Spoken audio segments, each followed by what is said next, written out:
दीपक जी, जिस प्रकार 84 लाख योनियां हैं उसी प्रकार 84 लाख के नरक भी कहे गए हैं। मेन नरक कौन से हैं? सबसे पहला नरक है महावीची। महावीची। दूसरा नरक है कुंभीपाक। कुंभीपाक। ब्राह्मण की हत्या करने वाला मंजूष नाम का नरक। मंजूष नाम। ये बहुत ही भयानक नरक है। अप्रतिष्ठ नरक। अप्रतिष्ठ नरक। इस नरक के अंदर पीक और नल मल मूत्रों से भरा हुआ सैलाब है। यदि इससे बचना चाहते हो, हर वर्ष अपने जीवन में कम से कम एक पीपल अपने हाथ से अवश्य लगाओ और उसकी देखरेख कर लो। दीपक जी, जिस प्रकार 84 लाख योनियां हैं उसी प्रकार 84 लाख के नरक भी कहे गए हैं। 84 लाख नरक। 84 लाख नरक। मेन नरक कौन से हैं? जीव अपने अपने कर्म के हिसाब से अपने अपने नरकों को प्राप्त करता है। अच्छा, तो गुरुजी जो मुख्य नरक है ना, उनके बारे में आप बताते जाओ और मैं चाहता हूं आपका जो बेसब्री से इंतजार करते हैं ना वो उपाय। सबसे पहला नरक है महावीची। महावीची। ये नरक रक्त से भरा हुआ है, इसमें कांटे ही कांटे भरे हुए हैं। अच्छा। इसमें गया हुआ जीव पूरी तरह से कांटों में और रक्त में, गंदे रक्त में डूब जाता है और गायों का वध व्यक्ति करने वाला 1 लाख वर्ष तक इस नरक में कष्ट भोगता है।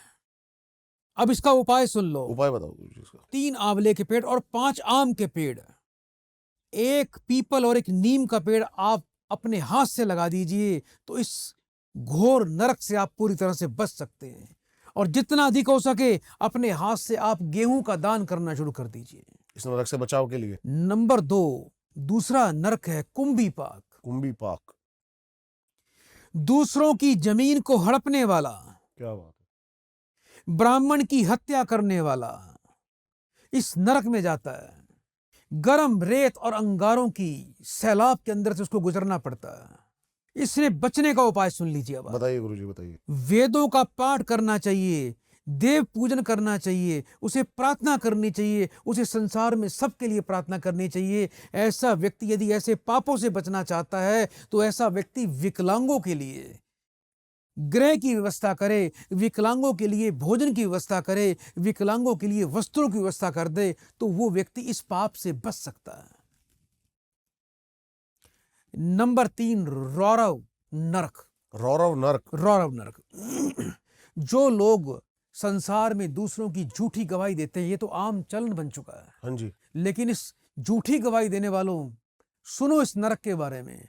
यदि आपने भी अपने जीवन में झूठी गवाही दी है तो रौरव नाम का नरक आपको छोड़ेगा नहीं। गन्ना जैसे मशीन में से निकाला जाता है, उसका रस निकाला जाता है, ऐसे बड़ी बड़ी लोहे की मशीन लगी है जिसमें से उस जीव आत्मा को निकाला जाता है।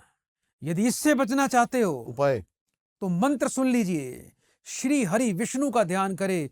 ओम श्री हरि विष्णु, ओम श्री हरि विष्णु, ओम श्री हरि विष्णु, ओम नमो भगवते वासुदेवाय नमः। बोलो ओम नमो भगवते वासुदेव। ओम नमो भगवते वासुदेवाय मंत्र नमः। आपको इस भयानक नरक से बचा देगा। चौथा नरक मंजूष नाम का नरक। मंजूष नाम। ये बहुत ही भयानक नरक है। जो व्यक्ति अपनी ताकत का दुरुपयोग करके निर्दोषों को बंदी बनाता है, चाहे वो पुलिस का कोई अफसर होगा, सुन लो ध्यान से, आप भी, आप कितने भी बड़े अफसर क्यों ना बन गए हो, यदि निर्दोषों को आपने तंग कर दिया तो आप भी मंजूष नाम के नरक में जाने वाले हो। क्या होगा सर इनके साथ गुरुजी? यह नरक जलते हुए लोहे की बड़े बड़े सलाखों से बना हुआ है। अच्छा। जिसमें उस जीव आत्मा को डालकर जलाया जाता है, जैसे कि आप देख रहे हैं आजकल मुर्गों को भुना जाता है तंदूर में। ओके। ऐसे ऐसी जीव आत्मा को उसमें जलाया जाता है, वो तड़पता है, चीखता है। यदि उससे बचना चाहते हो, मंजूष नाम के नरक, पहले तो किसी को बंदी मत बनाना, अपनी ताकत का दुरुपयोग मत करना। पहला उपाय तो यही है।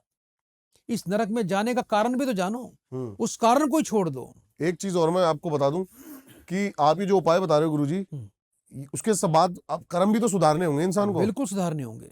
ये थोड़ी कि वो करता रहेगा। सबसे पहला उपाय कि आप ऐसा कर्म ही ना करो। हाँ जी। और यदि कर्म कर बैठे हो तो उसका उपाय सुन लो ध्यान से।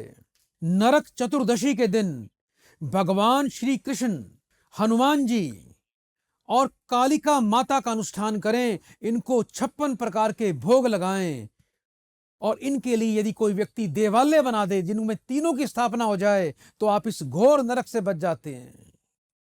बोलो विष्णु भगवान की। जय। पांचवा नरक। नरक बड़े ध्यान से सुन लो, हाँ जी। अप्रतिष्ठ नरक, अप्रतिष्ठ नरक। जो धार्मिक व्यक्तियों को दुख देता है।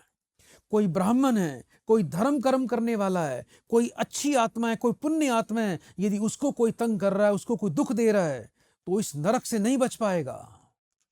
इस नरक के अंदर पीक और नल मल मूत्रों से भरा हुआ सैलाब है, दरिया। हो। इसमें जीव को उल्टा सिर के बल उसमें डुबो दिया जाता है। अरे गुरु जी। यदि इससे बचना चाहते हो तो हर वर्ष अपने जीवन में कम से कम एक पीपल अपने हाथ से अवश्य लगाओ और उसकी देख रेख कर लो। और वेदों में बताया गया है, वाजपेयी नामक यज्ञ करना चाहिए ऐसे व्यक्ति को वर्ष में कम से कम एक बार, जब तक उसका जीवन चलेगा। छठे नरक के बारे में आते गुरु जी। विलेपक नामक नरक, विलेपक। जो ब्राह्मण होकर मदिरा पान कर रहा है, जात का ब्राह्मण जो नॉनवेज खा रहा है, जो मदिरा पान कर रहा है, वो इस नरक से नहीं बचने वाला। उसके कुत्ते घोड़े फेल होने ही होने। समझ जाओ, इस नरक में लाह की आग जलती है। ये लाख के समान आग होती है, जो बड़ी भयानक होती है, बड़ी भयानक, बड़ी तीव्र गर्म होती है, जो जिससे आदमी जिसे जीवात्मा सहन नहीं कर पाता, इसको लाह की अग्नि में फेंक दिया जाता है। अब इसका उपाय क्या करना है? एकादशी या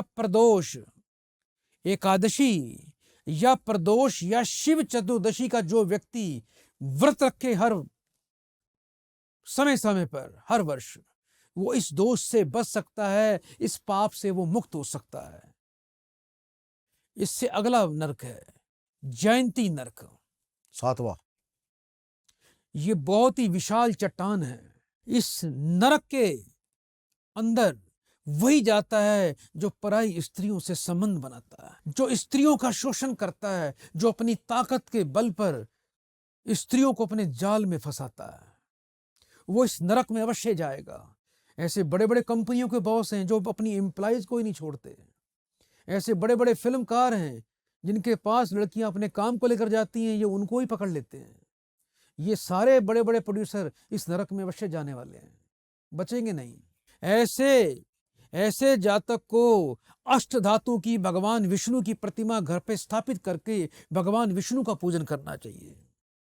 ऐसे व्यक्ति को नित्य तुलसी पत्र का सेवन करना चाहिए, गंगा जल का सेवन करना चाहिए, गंगा जल में डालकर उसका स्नान करना चाहिए। ऐसे व्यक्ति को अधिक से अधिक अपने हाथों से नीम के पेड़ लगाने चाहिए, तो इस नरक से बचा जा सकता है। शलमली नामक नरक, 8वां। ये नरक भी बड़ा भयानक है। इस नरक में उस स्त्रियों को जाना पड़ता है जो पर पुरुष से संबंध बनाती हैं।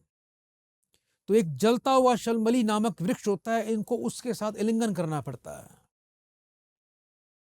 जलता हुआ वृक्ष होता है वो, उसके साथ उनको आलिंगन करवाते हैं यम के दूत, और उसका शरीर, उसकी जीवात्मा की आंखें उस जलते हुए अंगारों से फूट जाती हैं। इसका उपाय भी सुन लीजिए। हाँ जी। ऐसा व्यक्ति सदैव गंगा जल को अपने सराहने रख के सोए। अपना भोजन करने से पहले किसी गरीब व्यक्ति को भोजन करवा के आए।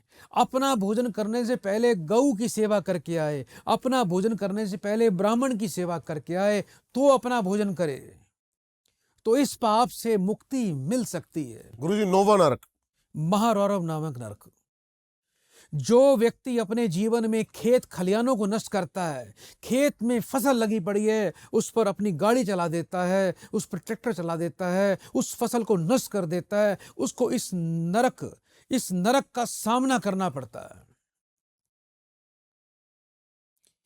एकादशी का व्रत रखना ऐसे व्यक्ति के लिए बहुत आवश्यक है। जो व्यक्ति एकादशी को चावल का सेवन नहीं करेगा, जो व्यक्ति इस एकादशी का जीवन पर्यंत व्रत रखेगा और उस एकादशी के व्रत का प्रचार प्रसार करेगा, वो व्यक्ति इस नरक से बच सकता है। क्या बात है। 10वां नरक, तामिस्त्र नामक नरक, जो व्यक्ति अस्त्र और शस्त्र की चोरी करता है, शस्त्रों का दुरुपयोग करता है, उस महापापी को इस नरक का सामना करना पड़ता है।